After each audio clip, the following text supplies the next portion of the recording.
Turma do Propósito, e aí, meu amado irmão, tudo bem com você? Estamos juntos para começarmos mais um livro das Escrituras, livro de Eclesiastes, hoje capítulo 1, e também, meu amado irmão, capítulo de número 2.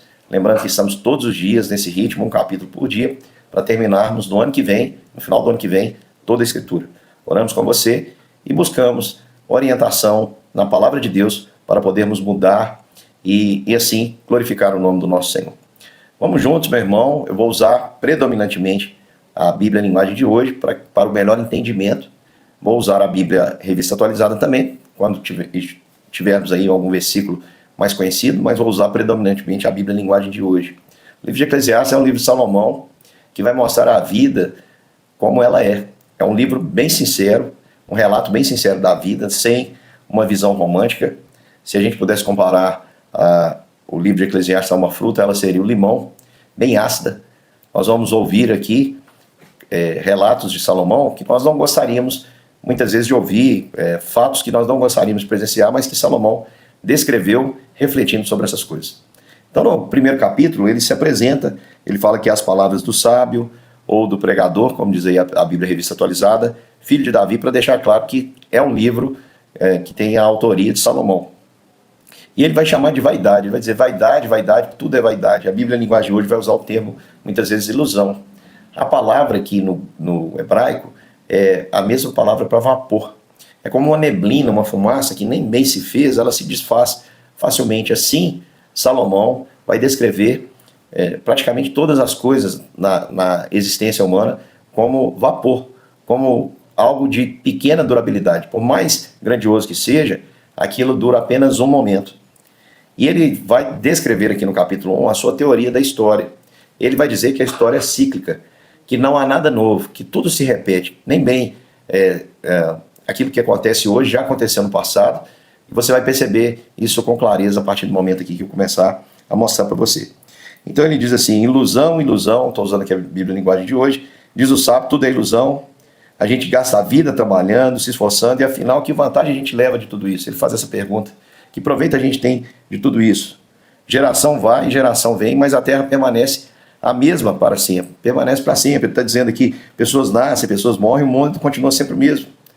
E aí ele faz uma descrição, a partir aí da criação, ele diz, o sol continua a nascer e se pôr, volta ao seu lugar, começa outra vez, o vento sopra, faz a sua volta e depois volta pelo mesmo caminho, os rios correm para o mar, que não se enche, depois as águas acabam voltando, fazendo toda essa caminhada, a água volta para onde nascem os rios e tudo começa outra vez.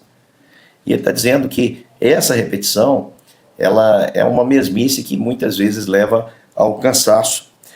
No versículo 8, ele descreve uma espécie de saturação, uma saturação com insatisfação. Ele diz assim, todas as coisas são canseiras, eu estou usando a Bíblia Revista Atualizada, são canseiras, tais que ninguém pode exprimir. Os olhos não se fartam de ver, nem se enchem os ouvidos de ouvir, ou seja, é uma saturação sem satisfação. O homem está sempre querendo aprender, sempre querendo ouvir, mas não há nada de novo. Ele continua dizendo, o que aconteceu antes vai acontecer outra vez, o que foi feito antes será feito novamente. Não há nada de novo nesse mundo. Será que existe alguma coisa de que a gente possa dizer, veja, isso é novo? Não, tudo já aconteceu antes, ele diz, bem antes de nós nascermos. Ninguém lembra do que aconteceu no passado. Quem vier depois das coisas que vão acontecer no futuro, também não vai lembrar delas. Está dizendo que a história, como ele descreve aqui, ela nada mais é que uma mera repetição. E aí ele descreve a sua caminhada em busca da sabedoria. Você deve lembrar, meu irmão, que Salomão ele teve uma visão de Deus. E nessa visão o Senhor aparece para ele. E ele pede a Deus sabedoria, que seria o discernimento para conduzir o povo, para discernir aquilo que é bom e aquilo que é mal. Aquele pedido agradou a Deus. E Deus disse, olha, como você não pediu riqueza, nem longevidade, nem a morte dos seus inimigos, eu vou te dar tudo isso, vou te dar longevidade, vou te dar riqueza, junto com o seu pedido de discernimento. E nós vamos perceber, ao longo do livro de Eclesiastes, que Salomão, ele confundiu um pouco essa questão da sua sabedoria.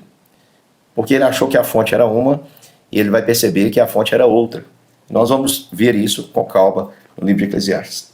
Ele diz assim, eu sábio, fui rei em Israel, em Jerusalém, resolvi examinar e estudar tudo o que acontece nesse mundo.